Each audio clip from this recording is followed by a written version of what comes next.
اگر ہم کرتے تو آج ہماری امت کا حال یہ نہ ہوتا جو ہو چکا ہے، ہماری نسلیں یوں نہ بگڑتی، ہمارے شہروں میں یوں بدامنی نہ ہوتی.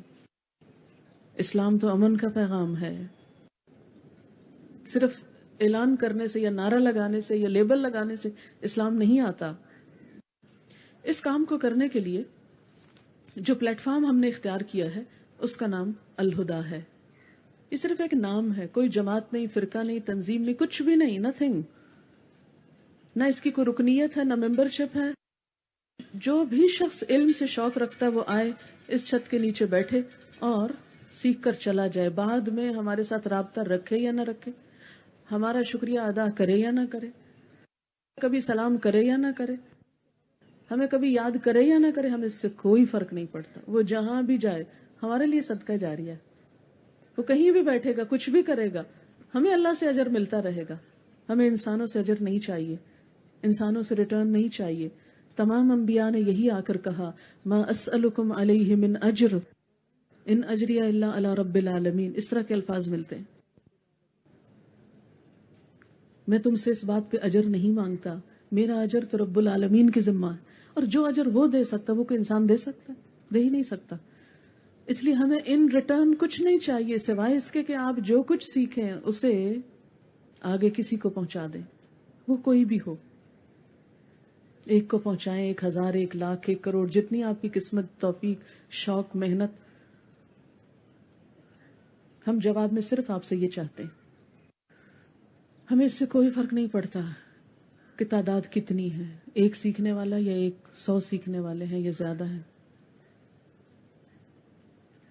اس لیے میں اب الہدا کا تعارف کچھ کراؤں گی، کچھ ڈسپلنس، کچھ اناؤنسمنٹس کہ اب ہم یہ کام کریں گے کیسے. تو تھوڑا سا اسماء السورت سن لیتے ہیں. الفاتحة، البقرة، آل عمران، النساء، المائدة، الأنعام، الأعراف، الأنفال، التوبة، يونس، هود، يوسف، الرعد، إبراهيم، الحجر، النحل، الإسراء، الكهف، مريم، طه، الأنبياء، الحج، المؤمنون، النور، الفرقان، الشعراء، النمل، والقصص،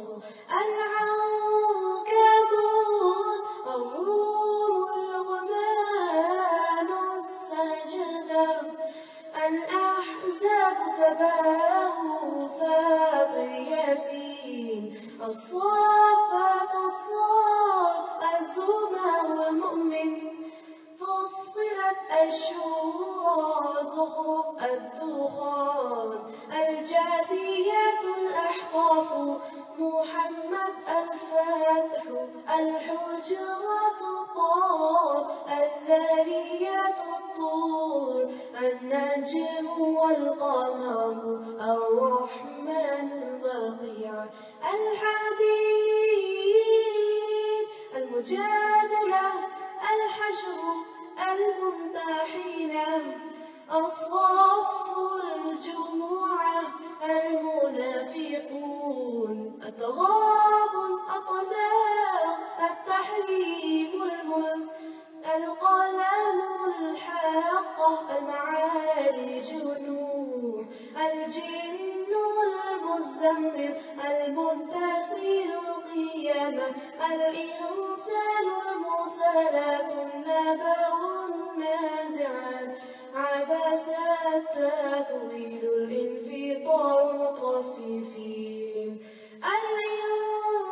الانشقاق، البروج، الطارق، الأعلى، الغاشية، الفجر، البلد، الشمس، الليل، الضحى، الشرح، الدين، العلق، القدر، البينة، الزلزلة، العاديات، القارعة، التكاثر، العصر، الهمزات، الفيل، القرآن، قريش الماعون الكوثر الكافر النصر والمسد الإخلاص الفلق والأخير والناس صورات القرآن.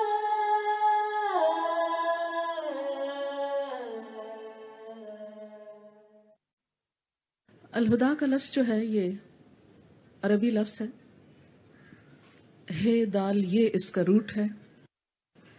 اس کا معنی ہوتا ہے شفقت اور محبت کے ساتھ کسی کی رہنمائی کرنا، یعنی راہ دکھانا لیکن ہمدردی کے ساتھ، شفقت کے ساتھ، محبت کے ساتھ. تو یہاں آ کر آپ کو دینی رہنمائی ملے گی لیکن انشاءاللہ شفقت کے ساتھ، ہمدردی کے ساتھ، محبت بھی ملے گی. تو یہاں آ کر آپ کو دینی رہنمائی ملے گی لیکن انشاءاللہ شفقت کے ساتھ، ہمدردی کے ساتھ، محبت بھی ملے گی. علم ایک مشین کے طور پر نہیں سکھایا جا سکتا جب تک استاد اور شاگرد کا باہم خلوص کا رشتہ نہ ہو، بدگمانی سے پاک ہو. نبی صلی اللہ علیہ وسلم جو سب سے پہلے معلم تھے ہم سب کے لیے، اور آپ نے یہ بھی فرمایا کہ انما بعثت معلما، مجھے معلم بنا کے بھیجا گیا ہے، سکھانے والا بنا کر بھیجا گیا ہے. آپ کی تعلیم کا جو سب سے اہم حصہ تھا وہ کیا تھا کہ آپ کا جو سکھانے کا انداز تھا وہ دل میں اتر جانے والا تھا. افسوس کہ آج کے معلمین دین اس خوبی کو بھول گئے ہیں. اس لیے ہمیں اس سنت کو پھر زندہ کرنا ہے. سکھانا ہے لیکن ڈنڈے کے ساتھ نہیں، مار پیٹ کے ساتھ نہیں، زور زبردستی کے ساتھ نہیں، محبت اور شفقت کے ساتھ. قرآن پاک گواہی دیتا ہے کہ کان بالمؤمنین رؤوف الرحیم، کہ نبی صلی اللہ علیہ وسلم مومنوں کے حق میں شفیق بھی تھے، مہربان بھی تھے. رؤوف، رأفت باپ کی محبت کو کہتے ہیں کہ آپ کی صحابہ کرام کے لیے ایسی محبت ہے جیسے ایک باپ کی محبت اپنی اولاد کے لیے ہوتی، یا جیسے ایک ماں اپنے بچوں کے لیے تڑپتی. تو استاد اور شاگرد کا رشتہ ماں اور بچے کا رشتہ ہے. تو ماں جتنی زیادہ اپنے بچے کے لیے خیرخواہ ہوتی ہے، جتنی محبت کرنے والی ہوتی ہے، اتنا ہی زیادہ بہتر تربیت کر سکتی ہے. لیکن اس محبت کا یہ مطلب نہیں کہ بچہ جو ہے وہ کام نہ کرے یا بگڑتا چلا جائے. تو جہاں شفقت اور محبت ہو کہ کام کروا لیا جائے بچے سے. اس کا افتتاح 31 دسمبر 1993 کو ہوا تھا، یعنی 93 کے آخری دن 31 دسمبر کو اسلام آباد میں. اسلام آباد میں یہ ادارہ اپنے 5 سال پورے کر چکا ہے. 6 نومبر 94 کو پہلی کلاس تھی اس کی. اسی طرح کی ایسا ہی ٹھنڈا ٹھنڈا موسم تھا. آج مجھے وہی پہلا دن یاد آ رہا تھا کہ بالکل اسی قسم کی فضا تھی. یہاں تو عموماً گرمی ہوتی لیکن آج الحمدللہ یہاں بھی ٹھنڈ ہے. دوسرے سال کی کلاس 11 نومبر کو ہوئی، تیسری 23 نومبر کو، چوتھی 28 نومبر کو اور پانچویں 30 نومبر کو. اور جو چھٹی اب چل رہی ہے وہاں میرا خیال ہے 1 دسمبر کو. تو کراچی میں یہ پہلا سال ہے اور آغاز ہے اس پروگرام کا. اس ادارے کا تعلق کسی بھی مذہبی خاص عقائد، فرقے، گروہ کے ساتھ نہیں ہے.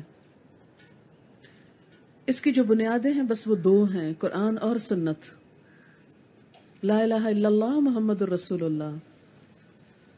اور اس کے بعد باقی سب علماء امت، خواہ وہ پرانے دور کے ہوں یا نئے دور کے، سب قابل احترام ہیں. سب کی عزت اور احترام اور سب سے استفادہ. عموماً لوگ سوال کرتے ہیں کہ آپ کس مسلک سے ہیں، کس امام کے پیچھے ہیں. تو بات یہ ہے کہ تمام ائمہ جو ہیں وہ عزت و احترام کے قابل ہیں. صرف ایک امام سے لے کر اور باقی سب کو چھوڑ دینا، اس سے دین میں وسعت نہیں آتی. دین کی وسعت کیا ہے؟ کہ سب سے فائدہ اٹھایا جائے، سب کی حکمتوں سے سب کو ریگارڈ دیا جائے، سب کی عزت کی جائے، تاکہ سب مسلمان آپس میں ایک دوسرے کے ساتھ عزت و احترام سے پیش آئیں اور سب کے ساتھ محبت کا معاملہ ہو. یہی دین کی وسعت ہے. پھر آپ دیکھیں کہ جیسے ہم دنیا میں اگر بیمار ہیں مثلا ایک ڈاکٹر سے دوا لیتے ہیں تو کیا آپ نے کبھی سیکنڈ اوپینین نہیں لیا؟ آپ جیے یا مرے کہ بس اسی ایک ڈاکٹر کو میں نے فالو کرنا ہے، کسی اور کے پاس نہیں جانا. اگر میں پاکستان میں علاج کرا رہی ہوں تو میں نے باہر جانا ہی نہیں، یہ تو بہت غلط بات ہے، ایک ہی کو فالو کرنا چاہیے، ہے نا؟ ایسا تو نہیں کرتے نا. ہو سکتا ہے کہ ایک مرض ایک ڈاکٹر کو زیادہ بہتر طور پر سمجھ میں آئے دوسرے کی بنسبت، اور اس کا یہ مطلب نہیں کہ آپ پہلے ڈاکٹر کی توہین کر رہے ہیں، نہیں، وہ اپنی جگہ احترام کے قابل ہے، کیونکہ یہ انسانی کوشش ہے نا. سب ائمہ سب ڈاکٹرز انسان ہیں. کسی کو ایک لائن میں ایک طرف جانے میں زیادہ اس کا ذہن کام کرتا ہے، کسی کا دوسری طرف، کوئی ایک بات کو کسی طرح زیادہ بہتر طور پہ سمجھتا ہے، دوسرا دوسرے کو. تو ہمیں دین کے وسیع تر مفاد کے لیے سب سے فائدہ اٹھانا ہے، ہر ایک کو کوٹ کرنا ہے، ہر ایک کی اچھی بات لینی ہے. تو اس لیے ہمارا جو مسلک ہے وہ کیا ہے؟ قرآن اور سنت. قرآن اور سنت، اور باقی تمام ائمہ کرام فقہائے کرام سب عزت والے اور سب سے فائدہ اٹھائیں گے انشاءاللہ. پھر اس کے بعد یہ ہے کہ ہمارا یہ پروگرام پچھلے 5 سال سے جو چل رہا ہے 1 سال پر مشتمل ہوتا ہے. اس میں ہوتا یہ ہے کہ ہمارے اس کورس میں اس 1 سال کے عرصے میں 3 ٹرمز ہوتی ہیں. ہر ٹرم 4 مہینے کی ہوتی ہے اور 4 مہینوں میں ہمیں 10 سپارے کرنا ہوتے ہیں. 4 مہینوں میں 10 سپارے کرنے کا مطلب یہ ہے کہ 1 مہینے میں تقریباً 2.5 سپارے، 2.25 پارے، 2.5 سپارے تقریباً اتنے ہوتے. 4 دونے 8 اور 2 10 کے جو ہیں وہ بس اب پھر 4 مہینوں پہ بانٹ لیں. ایک پارا جو ہوتا ہے اس میں آلموسٹ 16 سے 20 رکوع تک ہوتے ہیں. شروع میں سبق بہت کم ہوتا ہے کہ پختگی آئے. جب انسان سمجھنے لگتا ہے، چل پڑتا ہے، جیسے ایک بچہ چل پڑتا ہے تو پھر ہم دوڑنے بھی لگتے ہیں. بعض اوقات بعض سپارے رب بھی پڑے گئے ہیں کیونکہ وہ پیچھے باتیں سمجھی جا چکی ہوتی ہیں اور ترجمہ بھی آتا ہوتا ہے. اور بعض سپارے جو ہیں ان میں 15 دن بھی لگے ہیں. جیسے پہلا سپارہ تقریباً 15 16 17 دن میں ختم ہوتا ہے انشاءاللہ. تو اس میں یہ ہوتا ہے کہ ہم ایک مخصوص حصہ روز کا پہلے سے پلان ہوتا ہے کہ اتنا کروانا ہے، اور اس میں پھر یہ تھا کہ طالب علم کو اتنا سبق یاد کرنا ہوتا ہے. گھر جا کے یاد کرتے ہیں اور یاد کر کے اگلے دن وہ سنایا جاتا ہے. اور سنایا سب سے پورا تو نہیں سنا جا سکتا کہ اتنا وقت نہیں ہوتا، تو ہر ایک سے ایک ایک آیت سنی جاتی ہے. کوئی آیت کسی پر بھی آ سکتی ہے، اس لیے سب سبق ایمانداری سے انسان اللہ کی خاطر یاد کرتا ہے. پھر جہاں سے بھی سن لیا جائے اس کو آتا ہوتا ہے. پھر اس کے بعد یہ ہوتا ہے کہ اس کی سمجھ پیدا کرنے کے لیے اس کی صحیح پراپر عربک ریڈنگ بھی آنی چاہیے، کیونکہ اگر قرآن پڑھنا نہ آتا ہو تو اس کو سمجھا بھی نہیں جا سکتا. کیونکہ عربی زبان میں مثلاً فاعل اور فاعل 2 الگ الگ اوزان ہیں. اسی طرح مثلاً یفعلو اور یفعلو 2 الگ الگ وزن ہیں. زبر زیر سے فرق معنی میں پڑ گیا. اب اگر ایک شخص قرآن پڑھتے ہوئے یفعلو کو یفعلو پڑھ رہا ہے تو وہ ترجمہ غلط کر رہا ہے، تفسیر تو بالکل ہی غلط کرے گا. تو اس لیے اس کی بیس کیا ہے کہ قرآن کی عربک ریڈنگ پرفیکٹ ہو. اس کے لیے ہم تجوید کی کلاس کرتے ہیں. تجوید کا مطلب صرف خوبصورت آواز میں نہیں پڑھنا کہ آپ کی آواز بہت خوبصورت ہو جائے، وہ تو ہوگی، وہ تو ہر ایک کی اپنی اپنی اور کوشش، جتنا جتنا آپ محنت کریں گے وہ ہوتی چلی جائے. لیکن اصل مقصد کیا ہوتا ہے تجوید کا؟ کہ یعنی الفاظ کو ان کی اصل حالت پہ پڑھنا. زبر کو زبر پڑھنا، زیر کو زیر پڑھنا، شد کو شد، مد کو مد، اور اسی طرح جہاں رکنا چاہیے وہاں رک جانا، جہاں نہیں رکنا چاہیے وہ تمام چیزیں، قانون قاعدے. اور اس کے بعد اگلی چیز مخارج بھی اچھے ہوں، ہا اور ہا میں فرق ہو تاکہ اس کا صحیح ایفیکٹ آئے. عربی کے جو لفظ ہیں نا وہ بولتے ہیں، خود بولتے ہیں. ترنم آخری چیز ہے. ہمارے ہاں لوگ تجویز سے پڑھنا ترنم سمجھتے ہیں اور بعض اوقات تمام قاعدے قانون پامال کر دیتے ہیں. ہمارا طریقہ دوسری طرح کا ہے کہ آپ کو حروف الفاظ کی پہچان ہو کہ کہاں کیا کرنا ہے، کس طرح پڑھنا ہے، اور پھر آخری چیز یہ کہ آواز بھی اچھی ہو. انشاءاللہ اس پر بھی توجہ دی جائے گی، مگر بہت زیادہ توجہ اس پر نہ ہو کہ آپ پڑھ کتنا خوبصورت رہے ہیں. یہ بات کی بات ہے. آپ دیکھیے کہ جیسے گھر بناتے ہیں، پہلے بنیادیں کھودتے ہیں جو کسی کو بھی نظر نہیں آتی، پھر دیواریں بنتی ہیں جو کہ اینٹوں سے چنی ہوتی ہیں، اینٹوں پر پلستر ہونے کے بعد پھر ان پر پینٹ ہوتا ہے. اگر باقی سب کام رہنے دیں اور صرف پینٹ کرنے لگیں تو کیا اس سے گھر بن سکتا ہے؟ نہیں.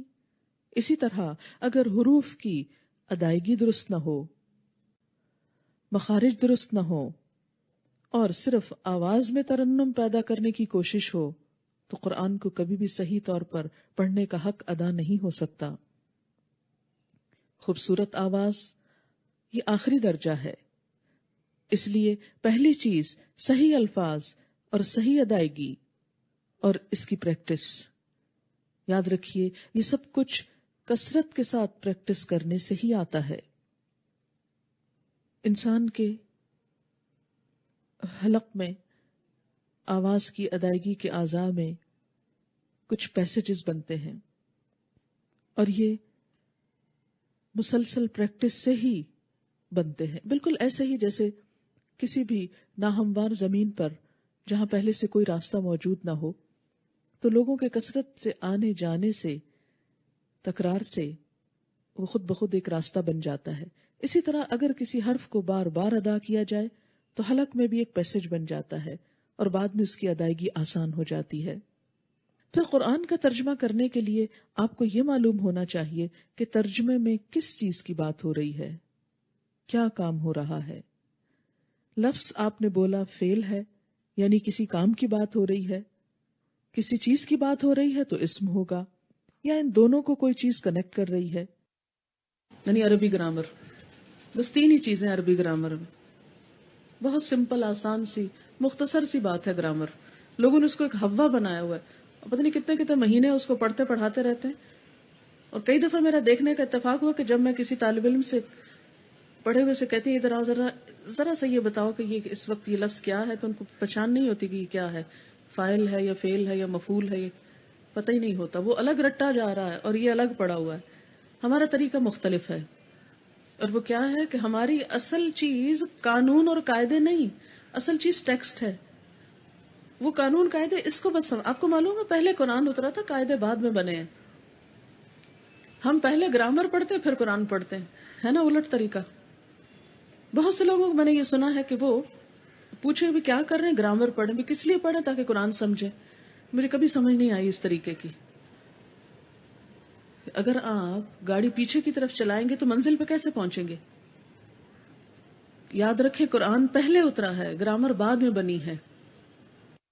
تو پہلے آپ قرآن صحیح پڑھیں گے، اس کو سمجھیں گے، اور پھر جب غور و فکر کریں گے اور ترجمہ کرنے لگیں گے کہ یہ کیا ہے، تو پھر آپ کو گرامر کی ضرورت پڑے گی.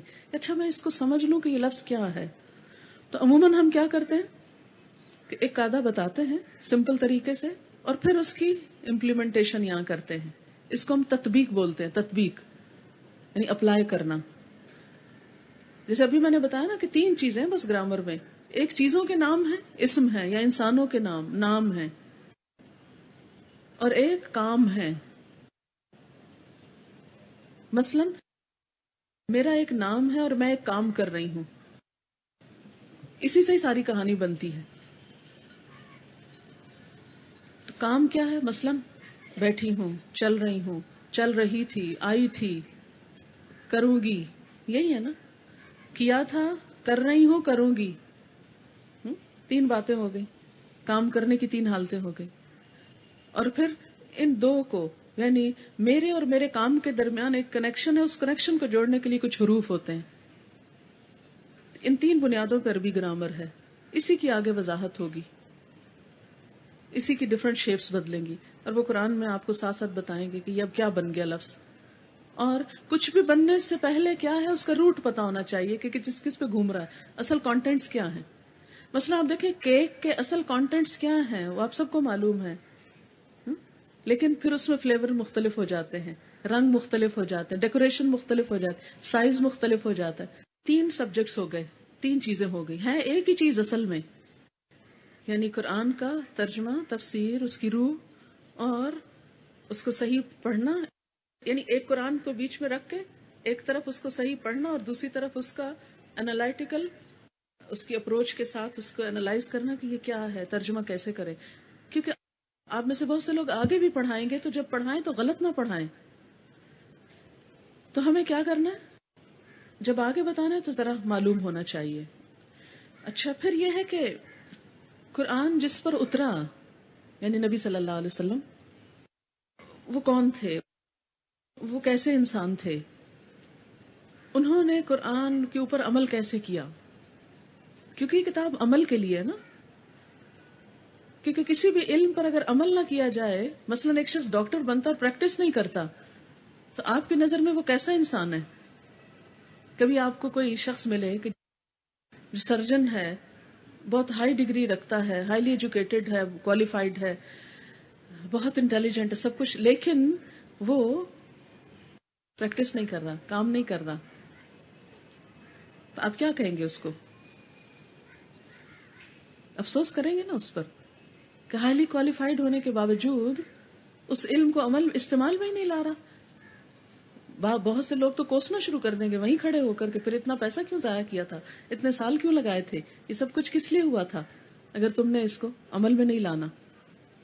تو بالکل اسی طرح یہ علم عمل کے لیے ہے، اور اگر عمل نہ ہو تو کچھ بھی نہیں. خیر، آپ صلی اللہ علیہ وسلم نے فرمایا کہ جس نے 4 وجہ کے لیے علم حاصل کیا وہ جہنم میں جائے گا: علماء کا مقابلہ کرنے کے لیے، جاہلوں سے جھگڑنے کے لیے، یا لوگوں میں مقبولیت حاصل کرنے کے لیے، یا حکام کے پاس جانے کے لیے. تو یہ 4 مقاصد اگر علم کے ہوں تو انسان کو فائدے کی بجائے نقصان ہے. تو اصل مقصد کیا ہے علم کا؟ کہ عمل کیا جائے. کہ آپ صلی اللہ علیہ وسلم نے بھی بتایا تھا کہ کچھ لوگ ہوں گے جو قرآن پڑھیں گے لیکن قرآن ان کے حلق سے نیچے نہیں جائے گا، صرف مخارج تک ہی رہے گا، دل پہ نہیں جائے گا، نہ دل پہ جائے گا نہ دل سے نکلے گا، نہ عمل کریں گے. پھر آپ دیکھیں کہ نبی صلی اللہ علیہ وسلم کی سیرت کا مطالعہ ہوگا. اس کے لیے آپ کو کچھ کتاب، جیسے آپ میں سے بہت سے لوگوں نے پہلے کیا ہوا ہوگا، لیکن آپ کو محسوس ہوگا کہ کرنے کے باوجود پھر بھول جاتا ہے انسان. اگر قرآن کے پیرالل ساتھ ساتھ پھر دوہرا لے تو پھر فریش نالج کے ساتھ انسان کا ایمان زیادہ مضبوط ہوتا ہے. پھر آپ نے کیا فرمایا؟ آپ دیکھیں کہ سب سے پہلے تفسیر کس نے کی تھی قرآن کی؟ نبی صلی اللہ علیہ وسلم نے کی تھی. تو اس لیے حدیث کا مطالعہ ضروری ہے کہ آپ نے کیا فرمایا تھا، مختلف آیتوں کو کیسے انٹرپریٹ کیا تھا. اور پھر حدیث کے بارے میں بہت سے لوگ شک کرتے ہیں کہ یہ تو اوتھینٹک نہیں ہے، تو اس کی ہسٹری کے بارے میں بھی جانا جاتا ہے. پھر قرآن پڑھنے کے لیے علوم القرآن کا جاننا ضروری ہے. قرآن کیسے اترا، کس طرح جمع ہوا، کتاب کی شکل میں کب بنا، اور بہت سی چیزیں، اس کے لیے علوم القرآن پڑھایا جاتا ہے. پھر اسی طرح دین کے بہت سے احکامات پر جو صرف نصیحت اور واعظ نہیں بلکہ عمل کی چیزیں ہیں، جس کو فقہ بولتے ہیں، کچھ ضروری چیزیں، سارا تو نہیں کیونکہ ایک سال میں سب کچھ نہیں ہو سکتا، لیکن کچھ ضروری چیزیں جو ہر ایک کی ضرورت ہے معاشرے میں، کیونکہ ہمارا یہ ایک عوامی سا پروگرام ہے نا. یہاں ہمیں اسکالرز تیار کرنا مقصود نہیں، یہاں یہ ہے کہ ایک مسلمان بن کر جیے اور اس کو اپنی روزمرہ زندگی میں، اپنی عبادات کی ادائیگی میں جن چیزوں کی ضرورت پیش آتی، طہارت کے مسائل، نماز کے، روزے کے، حج کے، زکوٰۃ کے، ان کو اچھی طرح جان لے، ان کی بھی پختگی ہو، تاکہ ہر وقت فتوے نہ لیتے رہیں کہ یہ بات نہیں معلوم، اس سے پوچھو، اس سے پوچھو، اور انسان جہالت میں غلط کام کرتا رہے. ایسا نہ ہو. اس لیے کچھ چیزیں فقہ سے متعلق ہم عموماً ایک نیچرل وے میں چلتے ہیں. مثلا رمضان آئے گا تو آپ کو رمضان کے بارے میں پڑھائیں گے، حج کا موسم آئے گا تو حج کے بارے میں پڑھائیں گے، فیلنگ کے ساتھ دیتے ہیں. کیونکہ ورنہ اگر مثلا آج سے اگر میں کتاب الصوم شروع کروں، اگرچہ رمضان ابھی گزرا ہے، روزے کے مسائل بتاؤں تو آپ کا دل نہیں لگے گا اس میں، تو مشکل ہو جاتا ہے پڑھنا. تو ہم پھر وہ کتاب رمضان ہی میں پڑھاتے ہیں جو رمضان سے متعلق ہے. اسی طرح حج عمرے کا جب موسم آتا ہے تو پھر وہ لوگوں کے اندر شوق ہوتا ہے جانے کا، اور ایک فیلنگ آنے لگتی ہے نا کہ حج ہو رہا ہے، ہر شخص کا دل ادھر ہو جاتا ہے. پھر جب وہ حج کی باتیں پڑھتے ہیں پھر ایسے لگتا ہے ہم بھی حج کر رہے ہیں. تو اسی طرح اور بھی مختلف مواقع کے ساتھ ساتھ پھر تعلیم دی جاتی ہے، ضرورت کے تحت، بوجھ کے ساتھ نہیں، ضرورت کے ساتھ. جو جو ضرورت ابھرتی رہے گی اس کے ساتھ ساتھ ایجوکیشن ہوتی رہے گی، کہ مین کنسنٹریشن قرآن ہی پر رہے گی. اب دیکھیں کہ جس رب کے لیے ہم سب کچھ کر رہے ہیں، جب تک اس کی مدد ساتھ شامل نہ ہو اس وقت تک کام نہیں ہو سکتا. اس لیے دعائیں بھی یاد کی جاتی ہیں اور مانگی بھی جاتی ہیں. پھر آپ دیکھیں کہ قرآن آج کے دور کے لیے بھی اتنا ہی ریلیونٹ ہے جتنا 1400 سال پہلے کے لوگوں کے لیے تھا. لہٰذا کوشش یہ کی جاتی ہے کہ جب اس کی تفسیر کی جائے تو ڈے ٹو ڈے لائف کو ساتھ لے کر چلا جائے. معاشرے میں مثلاً ہم خود کیا کر رہے ہیں، معاشرے میں کیا ہو رہا ہے، اور پوری دنیا میں مثلاً کیا ہو رہا ہے، تو جو ایشوز سامنے آتے جاتے ہیں ان کو قرآن کی روشنی میں دیکھا جانا، پرکھا جاتا ہے، تاکہ ہم دنیا کی صحیح اویئرنس کے ساتھ اس میں ایک مسلمان کے کردار کو سمجھتے ہوئے عمل کریں.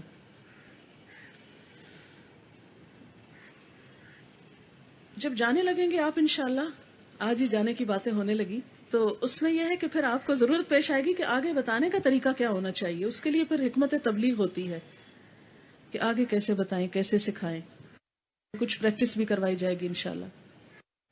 ان سب چیزوں کے ساتھ ساتھ تربیت پر بھی زور دیا جاتا ہے. آپ دیکھیں کہ نبی صلی اللہ علیہ وسلم کو جب دنیا میں بھیجا گیا تو ان کی آمد کے 4 مقصد بتائے گئے تھے، 4. اور وہ کیا تھے؟ قرآن پاک میں اللہ تعالیٰ فرماتے ہیں یتلو علیہم آیاتنا، اللہ کی آیات پڑھ کے سنانا، یعنی قرآن کی تلاوت. وَيُزَكِّيهِمْ، ان کا تزکیہ. وَيُعَلِّمُهُمُ الْكِتَابَ، کتاب کی تعلیم. وَالْحِکْمَہ، حکمت کی تعلیم. تو یہ 4 مقاصد تعلیم کے قرآن میں بتائے گئے ہیں. یعنی دین کی تعلیم 4 بنیادوں پر ہوتی ہے. نمبر 1 تلاوت کتاب، قرآن کا صحیح ٹیکسٹ پڑھنا آنا. نمبر 2 تزکیہ، تربیت. تربیت کے 2 چیزیں ہیں، ایک تو یہ کہ غلط چیزیں، غلط عادات نکال دی جائیں. دوسرا سنوارنا، اچھی چیزیں اپنے اندر ڈالی جائیں تاکہ ہم بہتر سے بہتر انسان بن سکیں. تیسری چیز تعلیم کتاب، صرف تلاوت کتاب نہیں، تعلیم کتاب. آج ہماری ساری قوم تلاوت میں مشغول ہے، حفظ کے کتنے مدارس ہیں، فہم کم ہے. تو تلاوت کتاب کے ساتھ ساتھ تعلیم کتاب. تعلیم کیا ہوتا ہے؟ آہستہ آہستہ کسی کو بات اس طرح سکھانا کہ وہ اس کے اپنے اندر جذب ہو جائے. اور تعلیم حکمت. حکمت کیا ہے کتاب کے علاوہ؟ یہ نبی صلی اللہ علیہ وسلم کی سنت، سیرت، حدیث ہے حکمت. ہمارے پروگرام کی بھی یہی 4 بنیادی چیزیں ہیں. بہت سی چیزیں ساتھ ساتھ آپ کو پتہ چلتی رہیں گی. ابھی ہم پہلا ہفتہ بیسیکلی 3 چیزیں کریں گے. تجوید کریں گے، گرامر کریں گے، قرآن کا ترجمہ اور تفسیر کریں گے، اور ساتھ تربیہ ہوگی. تربیہ ایز اے سبجیکٹ نہیں ہوتا، کیونکہ تربیہ is not a subject, not a knowledge only. یہ کیا ہے؟ عمل کا حصہ ہے، اس میں غور و فکر کی دعوت ہے. ٹھیک ہے. پھر اس کے بعد یہ ہے کہ آپ سب کو یہاں آنے کے لیے جو ریگولر اسٹوڈنٹس ہیں یونیفارم کی پابندی کرنا ہوگی. جن لوگوں نے آج بڑے عرصے بعد یونیفارم پہنا ہوگا ان کی فیلنگز ضرور مختلف ہوں گی. سفید لباس میں آنا اور رنگین میں آنا بہت فرق رکھتا ہے، بہت الگ چیز ہے. لہذا آپ خود محسوس کریں گے کہ یونیفارم میں آ کر آپ کے سیکھنے کی صلاحیت بڑھ گئی ہے. آپ رسپانسبل فیل کریں گے اپنے آپ کو کہ نہیں مجھے اب کچھ کرنا ہے. اب دیکھیں کہ جیسے ایک فوجی یونیفارم کے اندر اور یونیفارم کے بغیر کیا کوئی فرق نہیں ہوتا؟ بہت بڑا فرق ہوتا ہے. یونیفارم ایک بہت بڑا آنر ہے، آنر. اور ایک بہت سفید لباس پہننے سے پہلے جو ہم میں سے سب نے پہننا ہے، اس سے پہلے تھوڑی سی اگر کچھ عرصہ پہننے کی پریکٹس ہو جائے تو اچھا ہی ہے. اچھا جناب، اس کے ساتھ ساتھ یہ کہ چونکہ یہاں بہت سارے لوگ ایک وقت میں اکٹھے ہیں، اس لیے صفائی کا خاص خیال. منہ سے اسمیل نہ آئے، بازو بغلوں سے نہ آئے، کپڑوں سے نہ آئے، صاف ستھرے ہو کر. کیونکہ طہارت نصف ایمان ہے، آدھا ایمان. اگر ہم پاک صاف نہیں تو آدھا تو گھر ہی چھوڑ کے آ گئے، تو آدھا پھر لے کے کیا کریں گے. تو اس لیے خاص طور پر اس چیز کی طرف توجہ. آپ استری نہیں کر سکتے، بے شک نہ کریں، ہم آپ کو نہیں پوچھیں گے آپ کے کپڑے استری کیوں نہیں، لیکن آپ میلے نہ پہنے، گندے نہ پہنے، داغ والے نہ ہوں، اسمیل نہ ہو ان میں، کیونکہ یہاں کا موسم بھی تھوڑا اس طرح ہے کہ کپڑوں میں جلدی ہی ایسی چیز پیدا ہو جاتی ہے. تو آپ ایک طریقہ کر لیں، جیسے آپ نے جا کے یونیفارم اتارا، اگر 2 دن بعد یا 1 دن بعد آپ کو دھونا ہے تو ظہر کی نماز پڑھتے وقت جیسے گھر گئے ہیں اور جا کے آپ نے یونیفارم اتارا ہے، اتار کے اسے الماری میں لٹکانے کے بجائے بالٹی میں ڈال دیں، صرف میں ڈالا رہے، پڑا رہے. جب آپ عصر کی نماز پڑھنے کے لیے واش روم میں جائیں گے تو اچھا میرا یونیفارم بھیگا ہوا ہے، آپ اسے دھو کے 5 منٹ لگیں گے، لٹکا دیں ہینگر پہ یا باہر جہاں کہیں بھی آپ ڈالیں، اور اس کے بعد شام کے بعد یا رات کو اتار لیں اور اگلے دن پہن کے آ جائیں. آسان طریقہ ہے. انتظار نہ کریں کہ اچھا واشنگ مشین لگائیں گے پھر دھوئیں گے، نہیں، ساتھ ساتھ دھلتا جائے، تھوڑا سا ٹائم لگے گا اس پہ، لیکن آپ اجلے اجلے صاف صاف آئیں گے. اس سے آپ کی اپنے سیکھنے کی صلاحیت بڑھے گی اور آگے جذب کرنے کی بھی. ایک چیز جس کی یہاں شدت سے ممانعت ہے اور وہ چھٹی ہے، کیونکہ 1 سال کا پروگرام ہے، بہت تھوڑا عرصہ ہے. ایک ڈراپ لیں. آپ دیکھیں اگر کوئی ایک جگسا دیکھی ہوگی، کوئی ایک تصویر اگر ہو تو اس کا اگر ایک بھی ٹکڑا غائب ہو تو کیسی لگتی ہے وہ؟ نامکمل. اگر آپ نے چھٹیاں کی تو وہ بہت سی جگہوں سے نامکمل، ادھوری، وہ کہیں لٹکانے کے قابل نہیں ہوگی. اس لیے بس آپ یہ کہیں کہ 1 سال میں نے اپنے رب کو دے دیا. رشتہ داروں کو بھی بتا دیں، سب کو بتا دیں کہ انشاءاللہ 1 سال بعد حاضر ہوں گے.